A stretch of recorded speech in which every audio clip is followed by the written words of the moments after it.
The Pacific Northwest sits in one of the most seismically active regions in the country, making earthquake preparedness a top priority for engineers. This week, hundreds of students and professionals from all around the world are gathering here in the Pacific Northwest to put their designs to the test. Joe Ranieri with our Environment Northwest team has a look at the competition that's preparing the next generation of engineers. Students from around the world. From Ecuador, Turkey, India, and Canada are in the Rose City this week. And this is honestly very similar to a real project. Like, we go from the start of the design process all the way to the construction and the completion here.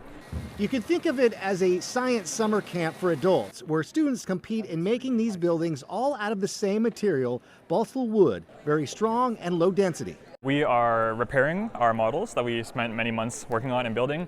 And tomorrow we'll present to the judges about them, and then Thursday we're going to shake them and hope that they survive the ground motions. Students take into account where the building is going to be built. Obviously important to be able to design to the region and understand how it works. Like you can't just build the same thing here as like another country. You gotta figure out your surroundings and figure out how to keep people safe everywhere. The National Conference on Earthquake Engineering takes place every 4 years. It might not be as grand or well known as the World Cup, but for these future engineers, it's their World Cup. Maybe not as globally exciting as the World Cup, but for us as civil engineers, structural engineers, it's honestly more exciting than the World Cup. This is a great chance to really get engaged with the structural engineering community.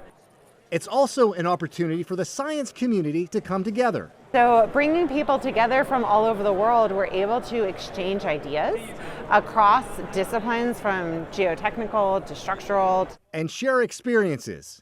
We can also be learning from what our partners and colleagues are working through abroad. So we all saw Venezuela on the news. And there's things to learn from emergency management. To see what works and what doesn't when it comes to earthquakes and preparing for them.